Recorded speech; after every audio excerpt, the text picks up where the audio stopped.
Good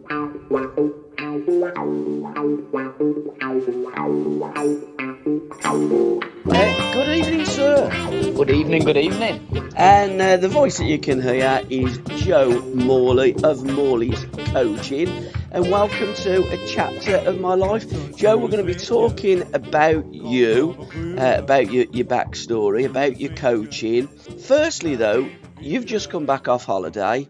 The kids are enjoying their summer holidays, although it is raining quite a lot. But your soccer school is doing some coaching holidays for the kids. So let's just briefly talk about that and promote that firstly. Yeah, firstly, thank you for having me on. Pleasure.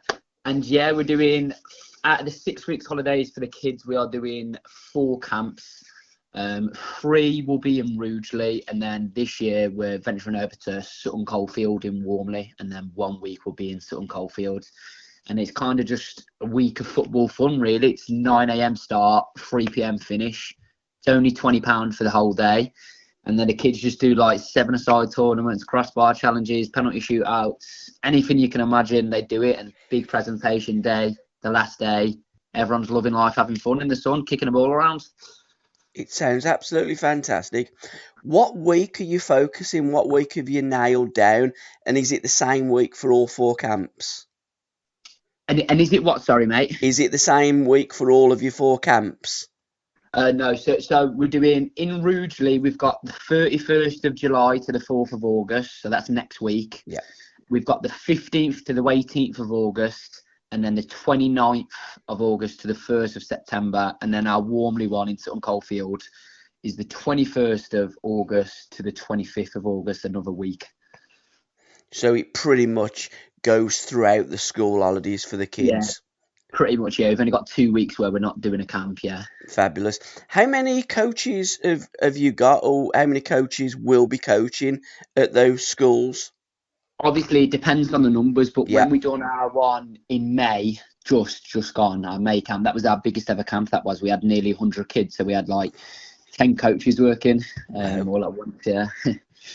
And are you going to be reaching those numbers now? Do you want more kids? Do you take boys and girls? And I'm sorry if you've already mentioned it, but what age groups? What's the earliest and what's the latest, youngest and oldest in old money? Yeah, we take all boys, all girls, all abilities. You don't need to be a world-class footballer. You can literally be a beginner. And the ages are from 4 years old until 12 years old, 13 years old. So it's roughly school years, year 1 to 7. So yeah, literally, we are taking on more kids for the camps. We've got next week, we've got, I think, 80 kids booked on for that week. And then roughly around 80 per camp in the Rugely one. And we're trying to get up to about 100 in Sutton. We're at about 50, 60. So we can just take about 40 kids more on for that one. So for the kids that are listening to this, or the parents that listen to it, how do they connect with you and how can they sign up to your soccer camps during the summer? Yeah, we have leafleted pretty much every school in Sutton.Coldfield and Rugely, but on social media, if you just type in Morley's Coaching on Facebook or Instagram, drop us a message. We post literally twice a day, and then just fill out a quick survey link and literally everything is done. And who provides the music for your socials? Because it's quite funky music that you put to your videos, isn't it? Believe it or not, it's actually me. I sit there and do everything, just whatever comes to mind. I'll be honest, I didn't think it was your dad that was going to put that kind of music to it. He's a bit more... No, absolutely. A bit more old school, like myself. Does your dad get involved? Do you have any guest former pros that are there showing the face and showing the kids a trick or two? Yeah, what originally started was in lockdown. I was only 16 years old and I've just left school, and we was just planning to how I can earn myself a little bit of money and obviously do something that I like doing. And I was just writing it down on a little scrap piece of paper, like what I could do, what I was good at. And I've always been good at football. I could play for it since I can remember. And then I just started doing a little bit then, like one-to-one sessions with my friends, not charging them or anything, just taking a few videos of them and stuff. And Tony would help me. He helped me out probably for the first year when I couldn't drive or anything. So he'd come over and whack the balls in his boot and all that type of stuff. And then from there, you just get 1 client, 2 clients, and then it just took off from there. And he still helps me out at the camps. So he'll come on the last day of the camp and he has like a replica of the European Cup trophy. Yeah. and he'll bring that down, and all the parents get there and take photos. And sometimes Gordon Cowans as well. He's been down to a couple camps. If he can make them, he'll show up.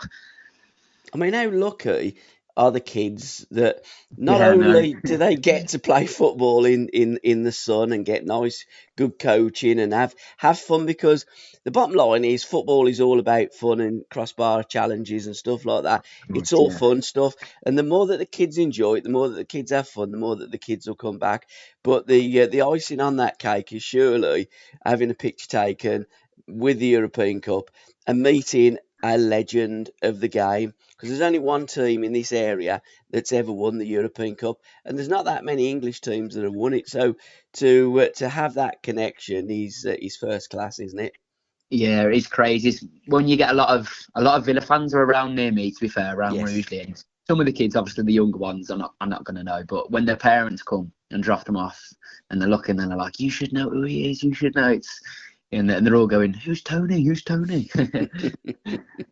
That's the sad thing, really, about the modern age and about the TV and radio media per se, that our greats, our legends aren't on there more. I They know. see the new, and rightly so, because different times, different kids have heroes growing up, etc. But those players should never be forgotten, and certainly the achievements of those players definitely shouldn't be forgotten. Nah, of course not. It's, when you think about it properly, obviously, I probably overlook it sometimes because I'm his son, obviously. But when you actually sit there and think about it, and then it's when you go to Villa games, I deep it, if you want to call it that, and everyone's coming up to you, and you see all the posts on the walls and name on the stand and stuff, and I was like, wow. When was you first aware that your dad was one of the greatest left wingers that England have ever produced and won the European Cup and scored some of the greatest goals in European Cup history? Well, let's talk about you growing up. When did you first realise it? So obviously, I've always knew he played football. Yeah. I'll probably say I properly realised it when I started. I'd say probably about like 14, 15, 16, so that age. And I actually fully understood that, wow, he's actually been at the highest level you can go and done it. Yeah, I mean, again, not many players are able to play at that level, and he did. So where did Joe Morley grow up? What's your background, Joe? Yeah, so I grew up. I live with my mum lives in Rugely, Yeah. in Staffordshire, and then Tony lives in Sutton Coldfield, Warmley. And then, because I was playing at West Brom, I got scouted for West Brom at the age of about 6, and then I stayed there till 12. So I'd kind of do. I've always really lived at my mum's mainly, but I'd go to Tony's for weekends, or let's say if I had a match in Birmingham, I'd stay over the night at Tony's or whatever. But pretty much my whole childhood was spent the weekends at Tony's, but we'd all go up there together. And then just depends where my matches are, really. And then from, I think it was 12 to 15, I went on trial to Villa, moved up to there. So then I spend a bit more time at Tony's then, because obviously it's down the road and stuff from his house. And we used to get took on day release out of school. So I'd get a day out of school. And then some of the lads that would live far away at Villa, they'd be put up in the Belfry Hotel, but I'd obviously stay at Tony's. It's literally 10 minutes away from Bodymore Heath. So yeah, a bit of a mix really. Weekends mostly at Tony's house. Everyone would go over there, and then normal weekdays would be at my mum's in Rugely. Yeah. So what school did you go to? What was your education like? Did you excel at school? Truthfully, not really. Yeah, Just same a here. normal normal education really. Just standard primary school around near my area, and then I went to just a high school in my area too. It was called Cardinal Griffin, and then my primary school was Churchfield Primary School. Yeah. Did you play for the district? Did you play for the county when you were a kid? What was you like, and what position did you play as a lad? Yeah, so I'll tell you the full background story. So joined my local Sunday team probably about 5 or 6 years old, and then the first couple of games I got scouted for West Brom, and then went into their pre-academy things. I don't think you could sign properly until you were 7. So then signed with them, stayed with them till I was about 12 years old. We'd done a few tours, went up Poland, Germany, Ireland. Played all over the shop really. I was mostly always a winger. Every now and then I'd drop back into left back when I was younger. But now I'm too scared to head the ball, so I don't like doing that. Yeah, Y- so yeah, then your dad didn't head the ball much neither. yeah, and then I moved to Villa from about 12 to 15, and then mainly always a winger, occasionally a left back if they depended what formation we play. And then, believe it or not, I actually quit football, fell out of love with football. It was my last year of school, so I was in year 11, and I just wasn't enjoying it no more. I spoke to my coaches and everything, and they said, have a few weeks off, come back, give it a month. If you're still not enjoying it, obviously there's no point being here. So I did that. They let me have the time off and everything. They even sent a contract through to my house for the next season, but my head just weren't in it. So we all said, and Tony just said, if you're at this age and you're not enjoying it, obviously the main thing is that you have to enjoy it. So I come out of Villa, didn't accept the contract, and then just started playing football with my mates. Just nothing serious, just Saturday league football. And then at my first actual game from a Saturday team, I got scouted for Burton Albion and turned it down. And then I'd probably say about 6 months into just enjoying it with my mates, and then I started to get back on it properly again. And then I joined some local semi-pro teams, broke my way into the first team, and then I've just gone on and on and on from there, really, yeah.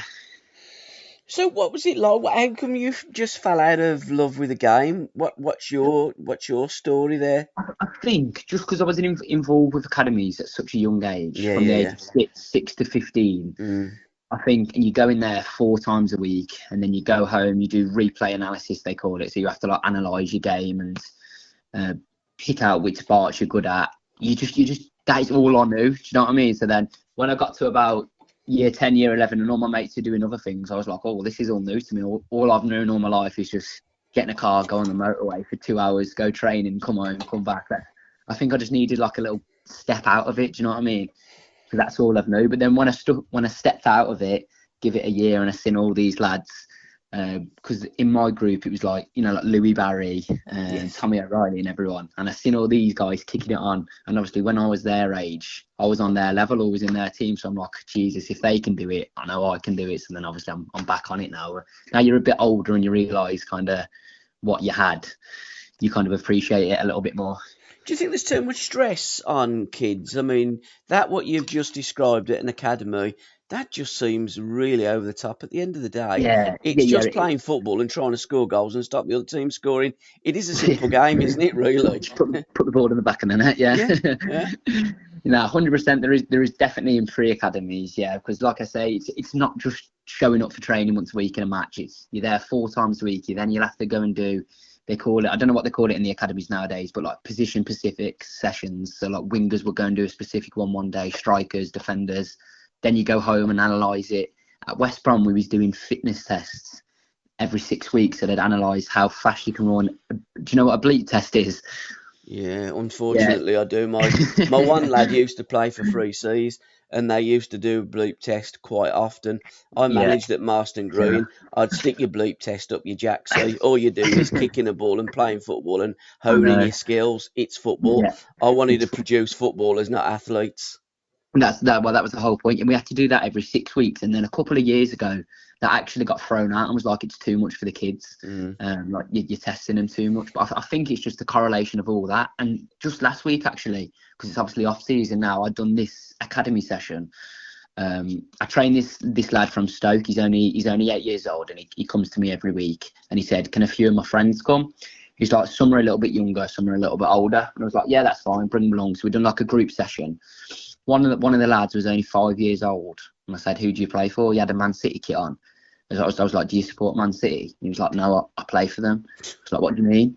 He's like, I play for Man City. He was like, I'm in the pre-academy. I'm there 3 times a week and playing matches. So I was like, you're 5 years old. I was like, you've only learned how to walk. 2 years ago.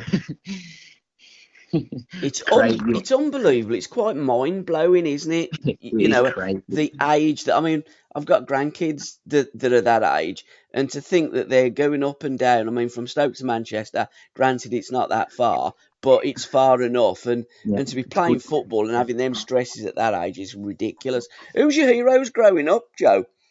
Who's my heroes? Yeah. Footballing heroes. Who do you support? I support Villa, obviously. But Messi's always been the one for me. He is the best in the world for me. Everything he's done as a kid, I was just looking at him. I used to have him up on my wallpaper. I had like a Messi Barcelona wallpaper in my old room. Yeah, everything everything to do with Messi. I just like about him. Again, a quality player, but you couldn't imagine Yeah. Messi doing a bleep test, could you, and stuff like that. What? Imagine him going playing centre half, and then you got to self-assess Lionel. What did you think about your ability playing centre half? You're toast there, right? You can't do anything about that one. It's absolutely incredible, isn't it? Mm. So, coaching the kids, do you? Because again, with your experience from what you've lived through as a young player and playing at a very, very good level, as you say, you've referenced some of the players at Aston Villa, and Villa have always been renowned to have a great academy. Have you got plans of coaching and mentoring some of the other kids? Because a big thing for young players is when they go into the academy, they've been They sold the get kicked dream. out. Yeah, Yeah. they get kicked out. It's a lot to handle, isn't it? Yeah, of course it is. To be fair, I have thought about it. To be fair, it's just going round the way about it. I'll Hmm. tell you a story. Actually, there's this new lad who's just started coaching with me. He's one of my friends. He grew up in Rugely with me. We went to school together. He's called Xander Park. He's a goalkeeper. He never got into academies until about the age of about 15, and then he got scouted for Stoke Sunday League match. Actually, I was playing in the game. He's a goalkeeper, and done his scholarship at Stoke. Got offered a scholarship. Done there. They moved him out to Diggs. And then they didn't offer him a professional contract, but he got offered a professional at Shrewsbury. So done a year at Shrewsbury on a pro. He played for his international team, St. Kitts. They've just done that tournament Inter Miami. They was playing it Inter Miami for the last 6 weeks. He's come back. Shrewsbury haven't offered him a pro contract. He's got no club now. Season starts in 2 weeks. Mm. So he's saying to me, like, he's doing the summer camps with me all throughout the summer. He's like, do you know any local clubs, non-league clubs that I can just stay fit for out? So I think when you get to this age, it's a game of opinions. Some managers love you. I could tell you hundreds of stories where a lad's just dropped unlucky or someone's got injured, and now he's there. It's just a game of opinions, and that's my opinion. I think you're absolutely spot on, because it's, managers and coaches, they can either make you or they can break you. If they don't like you as a player, or if they don't like you as a person, they'll bomb you out and they'll get somebody else in. A lot of times it's got nothing to do with your ability.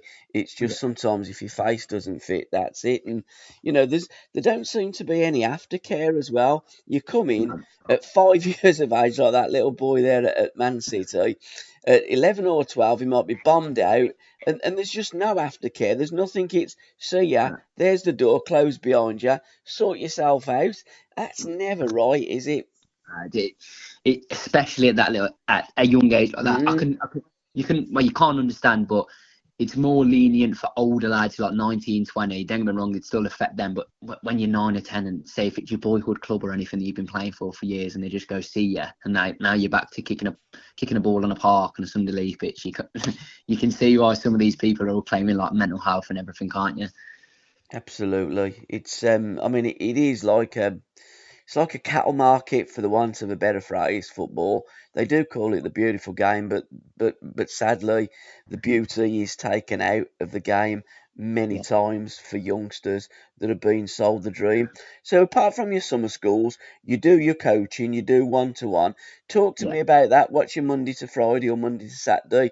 When do So you do the coaching, and is it night and day? Do you do it in school halls as well? so roughly when the kids are in a normal school routine, I'd say about 80% of my clients are obviously kids, and then you get in the off season now. I get a few more pros, like lads who I used to Yeah. play with and stuff. So they're a bit older lads, but roughly when the kids are in school, normal time, we do Monday to Friday. Anytime really. I do it maybe a few sessions in the day, but majority we do from 4 o'clock when the kids finish school until 8 o'clock at night, and then in the winter, when it starts to go dark at about 4 o'clock, we hire out this big hall around near us and we do like group sessions. But majority of my things are one-to-ones. Like today, done 7 hours today. Tomorrow, got another 7. And then we start setting up for the camp, yeah.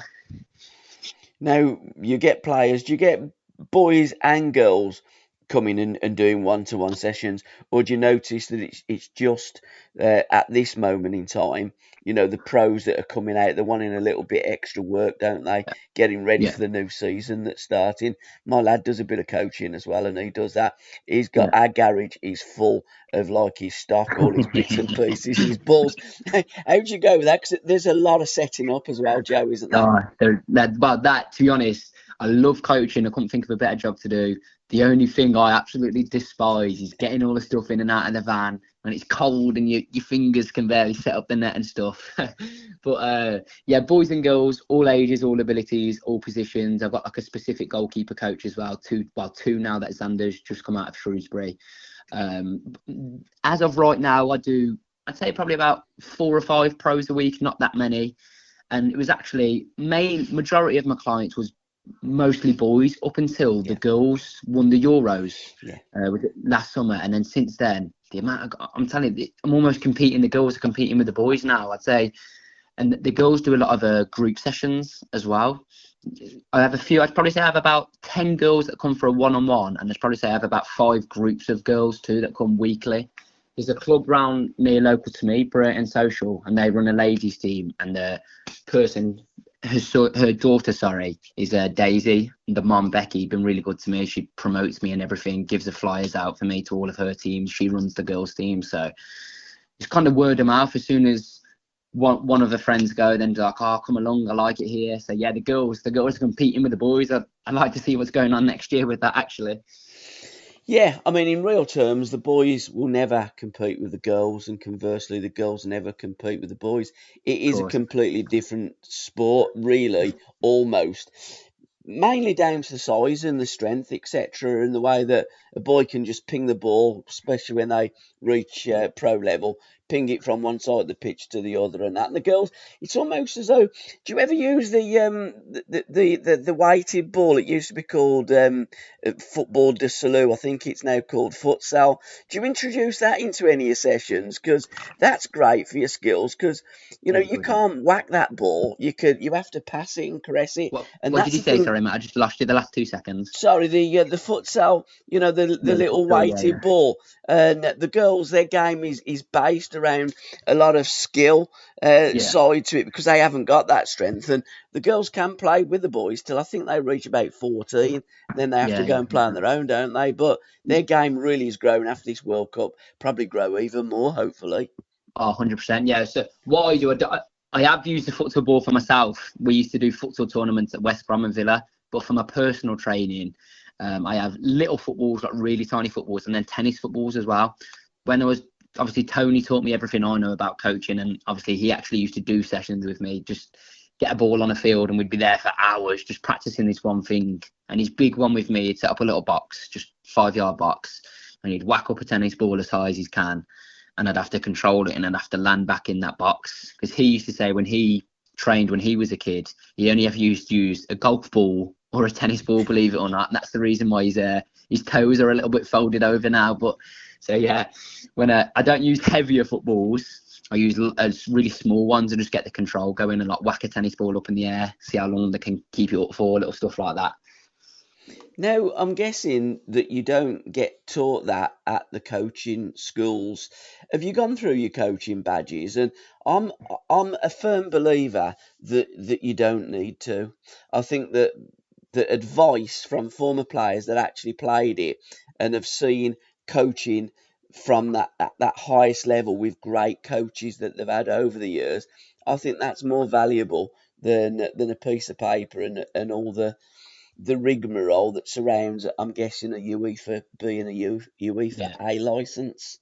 Yeah, I'm very glad you said that, because I could not agree more. The amount of, not arguments, but debates I have with these people. If I said to, without sounding cocky or anything, Tony's played at a lot higher level than the majority of people. If 100%. I said to Tony, even spell coaching qualifications, he couldn't do it to you.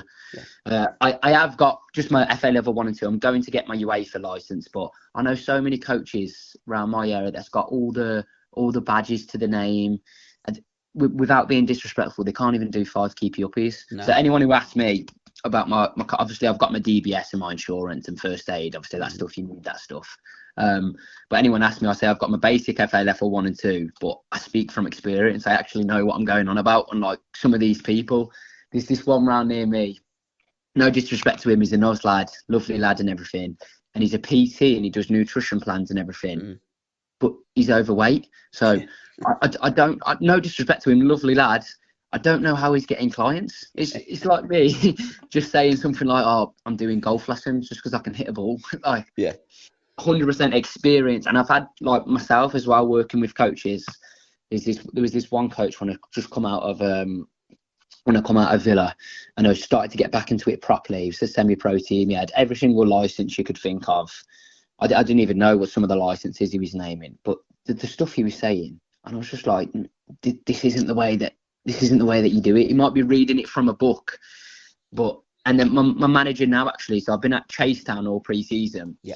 Mark Swan, his name is, old school. He used to play with my dad. I don't know if he has any coaching qualifications. I couldn't tell you, but I very much doubt it. But he's an old school. He actually knows football. Do you know what I mean? Yes, I do. He doesn't sit there and read from a book and go, "Oh, his GPS tracker is this much." It's old school. So that's the way I prefer it. I probably will go and get my badges, because obviously it does help you getting into more like soccer schools and stuff like that.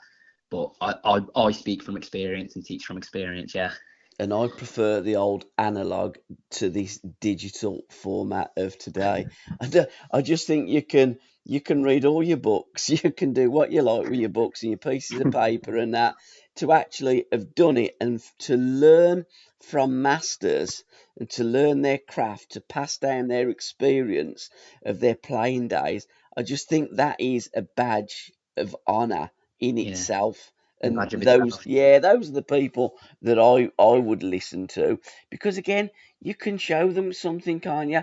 You can show them a drag back, you can show them that drop your shoulder. This is what you do, and I think that coaching is just going away from that personality, and it's going. It almost football. It almost wants to create robots these days. Do you know what, I was just about to say that robotic. That's literally, you took the words out of my mouth.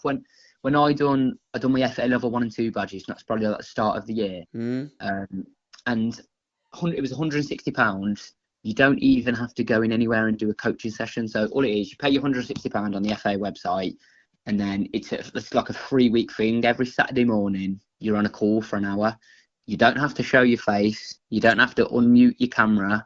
All you have to do is sit there, and there's 3 FA coaches on there, and they literally just speak to you. You don't have to fill out a form. You don't have to fill out a quiz. You literally just sit on the call, and that is it. And then they'll send you your qualifications at the end of the 3 weeks. It's crazy. There was one week I had football and away day and I had to leave early. I just sat there in my car listening to the FA. They didn't have any different. I weren't learning anything from it. The first 2 weeks I give it, obviously I listened to it, but I'm like, I haven't learned a thing. So the third week I just put it on, drove to football in my car, and actually got proper experience. It is quite incredible, isn't it, when you look at it and you're living it, you're doing it, you're going into that environment. I don't know what the UEFA is. The next one UEFA B from the levels that you've got so far. It's UEFA C now. I think it goes UEFA C, UEFA B, UEFA A, and then like UEFA Pro license. Then you can like coach the coaches, I think. Where do you have to go for those, Joe? Do you do them online, or do you have to go to a coaching school and sit in a classroom and have the arse bored off you in a classroom these days? What's the next step for you? If you wanted to go about your coaching badges properly, the first course is a Playmaker course online. That's free on the FA website.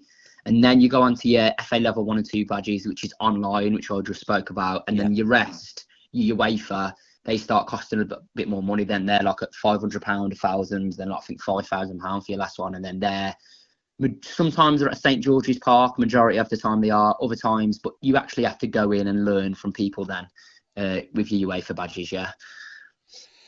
So it's a very, very expensive business, isn't it? Getting your coaching badges and really and truthfully, getting your coaching badges to tell you that you can actually coach.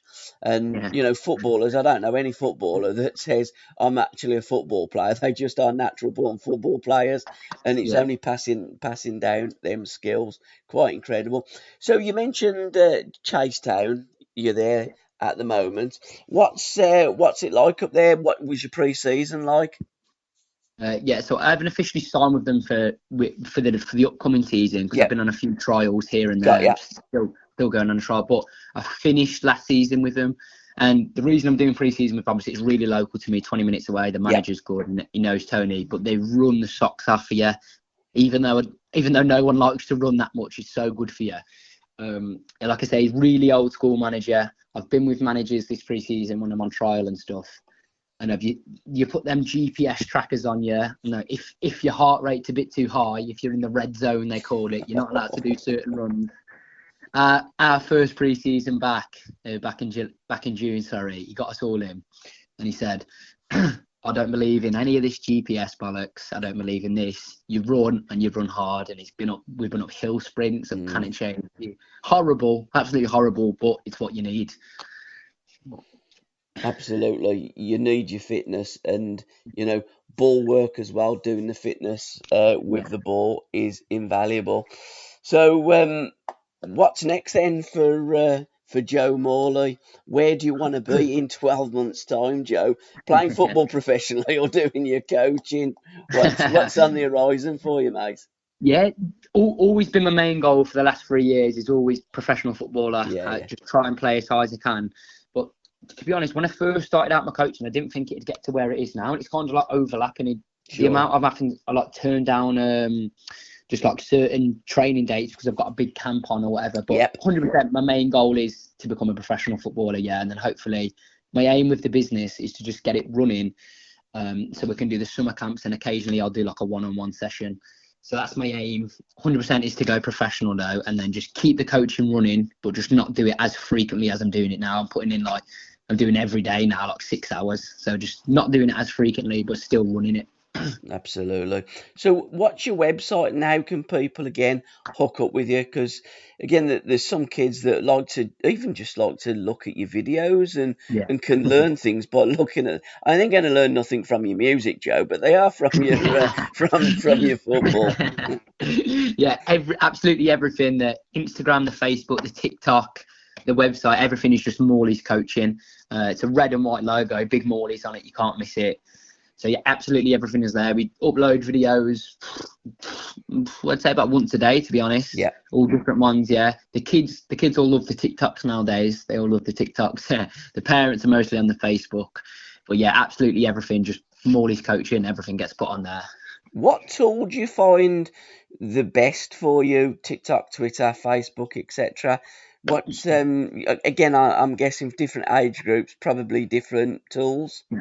Yeah, but this is another reason why I like coaching, actually, because I learn quite a lot about business as well. Obviously, coaching and football keeps me fit, keeps me healthy, and I like to do it. Don't get me wrong, I'm good at it, but you learn like marketing, what stuff goes better in here, who likes to listen to the clips, who prefers leaflets and stuff like that. So what I've learned over the years of me doing it is Instagram is more for kids like my age, like teenagers.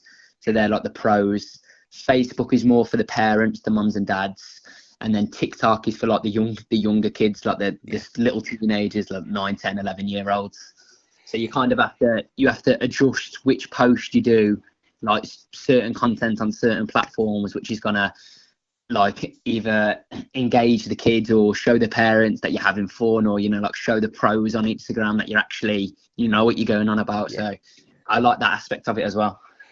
Who designs all your logos, etc., and sets out your pages? Have you done all that yourself? Yeah, absolutely everything you can possibly imagine. I've done it all by myself. Yeah, like I say, just started off with a little scribble on a piece of paper. Got myself a logo, and then it just took off from there. And then obviously we get a lot of banners and stuff printed. I've recently just got myself a van too, so we use a company now that print them all off, but we design everything and then they just print it off for us. Yeah. And you do merchandise, like, because I mean everybody, well, not everybody, but lots of people have cups of coffee or cups of tea in the morning, and t-shirts and key rings, etc., etc., etc. And Morley's School, especially like the key rings. I always find key rings are all right because you put Morley's Coaching and that, and you put your telephone number and give them all out as freebies, etc., or what have you. Probably better than medals, if I'm honest, because then they're going to come back because they've got your contact details as well. Yeah, of course. Yeah. We do all training kits like hats, jumpers, top shorts. shorts, all of that stuff. To be honest, believe it or not, I was actually looking the other day for like mugs and key rings and little stuff like that to put our things on. But we've always done the tops and everything like that. And then we are probably going to look to get into other things as well this summer. There's so much to do, Joe, and to think that it started off with a blank piece of paper and you're just scribbling things out, and now you've come this far. So your plans for this season, will you be signing to a team? How can we follow Joe Morley playing football this season, as well as your soccer schools and your coaching?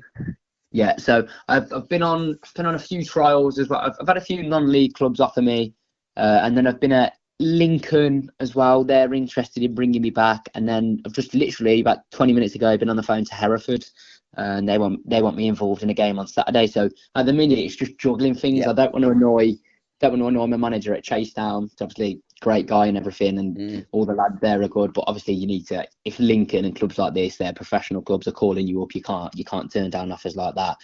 So at the minute I'm kind of in no man's land. I am still training with Chasetown weekly and playing their matches, but every now and then when I get called up, you have to go out, and obviously my manager's understanding about it. He understands that I'm trying to go as high as I can. Yeah, absolutely, because you want to get the player needs to play at the highest level that he could play, and if he can help you out and get you fit, that's great. Sort yourself out with a club. You need to play at the level that you can swim in.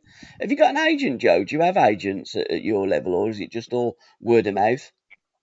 As of right now, I'm not in a contract. I was in a 2-year contract with one, and oh my God, it was the worst. You have to be very careful with agents. Some are really good, some are really bad. I'll briefly explain the story. So when I come out of Villa and I just started to play again, there was this agent who contacted me, and he says, "We've been watching you, blah, blah, blah. Can we meet up for a meeting?" And obviously I'm only 15 years old. I'm thinking, agent, yes, I'm big time here. I was like 15, 16. Signed on with him for 2 years. Never really thought anything of it. It's like when I say he's done nothing for you, I mean like absolutely zero. I'd say he come to about 2 football games, and then Tony was speaking to him as well. Tony had one conversation with him. He's a nice bloke, don't get me wrong. Nothing against him. He just doesn't know football. Tony was speaking to him and he went, "We fucked up here, Joe." He's like, he just doesn't know football. Just got no contacts behind him. And then last year, it was the end of the season, this agency contacted me called Non-League Gems. I don't know if you've heard of them. Okay. They're really good. Yeah. And they said, "We've been tracking you." So they're a big database company. They keep data on every single non-league player, and they just follow them, see who's scoring the most goals, see who's doing this, see who's doing that. And they hold showcase events at the end of each year, and they invite clubs rounds. I didn't know any of this at the time. They just contacted me and they said, "Do you fancy coming up for a game in London?" Obviously they give me notice and everything. There's only 21 players invited out of England, out of the non-league system. We invite clubs, and if it was off season, I didn't really think anything of it. I didn't think anything was going to come from it, so I said, yeah, why not? So me and Tony went up there, stayed in a hotel overnight, played in the game, just had a fluke of a good game, really. I don't think I've ever played that good since. Next thing you know, but I'm still in contract with this old agent. Next thing you know, I've got like Tottenham, Brentford, Wickham, Stoke, all these clubs calling me up. I'm still in contract with my old agent. This new agent from London is trying to sign me. There was lawyers and everything involved. He wouldn't let me leave the contract. Would not let me leave the contract for anything. And I got out of it this March. And then there was lawyers involved and everything for months and months on end. And then at Christmas time, he said to me, £2,000 and you can get out the contract. But I got out. I know. And then I got out of it in March. I was like, I'm waiting 3 months. I'm not paying £2,000 for 3 months. So you have to be very careful. And then I've been doing all right in pre-season, scored a few goals and that. So obviously your name gets put around. And then I've had 5 agents contact me this pre-season as well. You just have to be careful. I don't want to seem rude to everyone, but not everyone is good. Most of them are just like agent, and they take the percentage fees. Some are really good out there, don't get me wrong, but you just have to be very careful. So as of right now, I'm not signed up with anyone now. The experience that you have drawn in such a short space of time. Right. It's quite incredible, isn't it? And luckily that you've got like Tony there to guide you and to help you and to advise you, etc. Because I mean, he's seen it all being a former pro player, but it is an absolute minefield. And I think this coaching school that you do, you can really see yourself excelling at that, Joe, because you've just got such a great way about you. I mean, clearly you've got that from your dad. 'Cause I mean, he's got a great way about him as well. But that information that you can pass on to kids and guide them, and as I say, there's certain levels, isn't there? You got the coaching, you got the Yeah, there mentoring, is. you got everything else. What did you say then? Sorry, you just cut out on the last little. No, I'm just bit. saying, the experience that you've got, Yeah. and mentoring and coaching, and you can offer kids the full package. Yeah. Well, this is why, without sounding cocky, I always say in my little post, there's levels to this game, and without sounding big-headed, or I don't want to come across that way or everything, there's not many coaches that can offer what we offer. Like the actual coaching will get you better, but it's the experience as well. We've done pretty much everything. There's this lad who works with me like full time. His name's Reese Williams. He's pretty much been on the same journey as me. He was at Wolves. He played for Man United Academy as well. And then Wolves let him go. He was a goalkeeper because he was too small when he was 16. He's 6'2" now. Yeah. He's doing really well in non-league, but like he's always had problems with agents and then all these trials and stuff. There's not many people who can actually say they've. Like, obviously, there's still a lot more to come for football, but I think I've seen majority of things and what happens now. I've seen a fair bit of the game. Absolutely, Joe. It's been an absolute pleasure spending the last probably 45 minutes talking football and your soccer schools and Morley's coaching. And if there's anything that we can help you with, just give me a call, give me a shout, text me, whatever. No, perfect. Listen, thank you very much for having me on. But pleasure to speaking to you. And I'll be coming back anytime. I'll get Tony on again. Yeah, brilliant. Well, we're going to do an evening with we got Tony and Terry in December. At Balmere Football Club. So so make sure I'll sort you out with a ticket and we can have a get together and have a drink. And if there's anything else finally that you would like to mention that you haven't already mentioned, the floor's yours. Can't think of anything off the top of my head. Just have football, kick the ball in the back of the net, and up the Villa. That's all I can say. Absolutely. Cheers, Joe. Thanks, pal. Thank you very much, mate. Top man. See you later. Bye-bye. See you later. And thanks for listening, guys. Cheers.